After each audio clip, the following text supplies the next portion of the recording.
Hey, what's going on? You know who it is. You know what it is. All right, you guys, peep game. All right, man. So, Steven Jackson apologized to Kwame Brown for the things he said about him. Basically, he said some things that kind of exposed him for being a fake activist. You know, whatever. I'm not even gonna go into that. I don't even want to get deep into that. I don't really want to personally insults Captain Jack because at the end of the day, Captain Jack have said some and done some good things, but at the end of the day, once again, he got caught up with the television thing. You guys got to understand something. I've tried to explain this to you guys on several occasions. This is just real talk. This is for anybody that's thinking about considering a career in television. As long as the white man or white woman is signing your checks, you won't always be compromised. They only gonna give you so much of a rope to basically say and do certain things, and then they're gonna make you grab the rope and then pull you back in slowly. You know, it starts off good. And let me tell you some of the tricks they do. Yeah, they'll let you, when they first bring you on, first of all, you think, yeah, I'm gonna be the first black man, black woman to tell it how it is, and be able to, cut loose and say the things that I want to say that's gonna help the black community and do things for but you gotta remember who you're working for, who's signing your checks. They're gonna tell you that in the meetings, they're gonna make it sound good, and they're gonna slowly but surely flip you. The first couple, who knows, depending on your ratings or whatever, the first couple of weeks or the first couple of months, they're going to say, good job, good job, good job. Hey, may I make a suggestion? Then they may bring you into a meeting. They may have the producer or the executive producers or maybe some kind of creative director come in, or they're going to ask some of the writers who write the themes or whatever to come in and say, hey, we wanted to make a little slight suggestion. Hey, maybe you need to do this. Maybe you need to do that. Why don't you try this? Why don't you try this? And then once you do it the first time, then next thing you know, they already know they got you. Then they'll wait a little bit longer.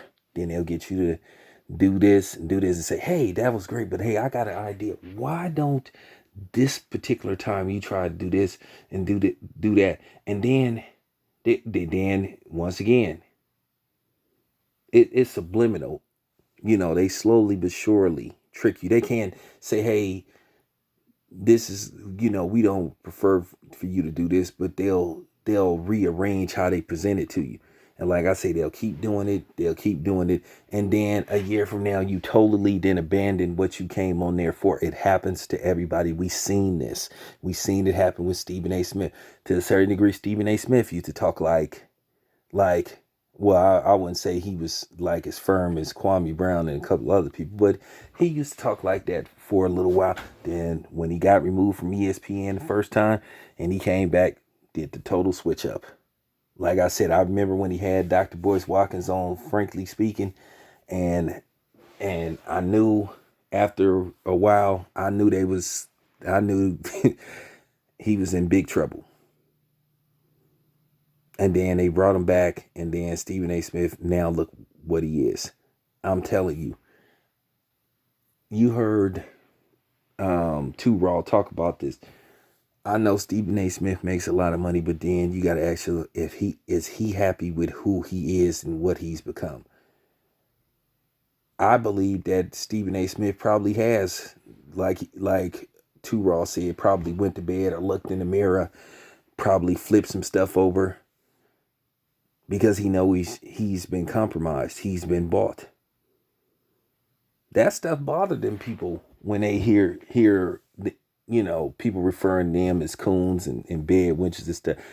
I know for a fact Jamil Hill get bothered when you call her a Sambo or a mammy and all that stuff. I done seen her get at people like that, saying she gonna block them and saying, oh, if those the words you gotta use to reference me, well, you is a bed wench and a coon and a handkerchief head. You is Jamel. Like I said, Jamil Hill over the years showed signs that she was anti-black men. Even though black men tried to defend her. Like I said, I remember that comment she made. in reference to black fathers, that kind of told me all I need to know about her, and I never forgot that she said that.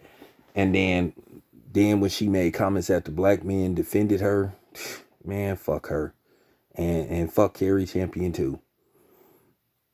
But yeah, that's how they get you.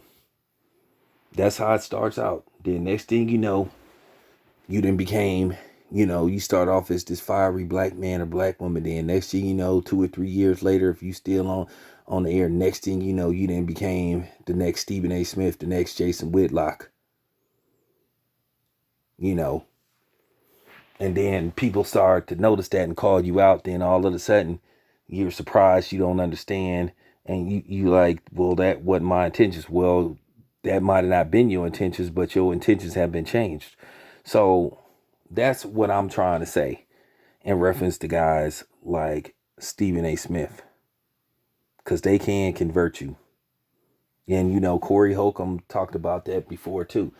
He said they can turn out, you know what I'm saying? They could turn out the most pro black woman out there.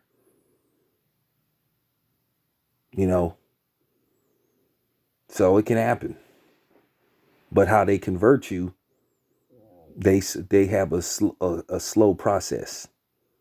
Everything is subliminal in media. It's about manipulation. But yeah, thanks for tapping in. This your boy Town Biz. I'm out.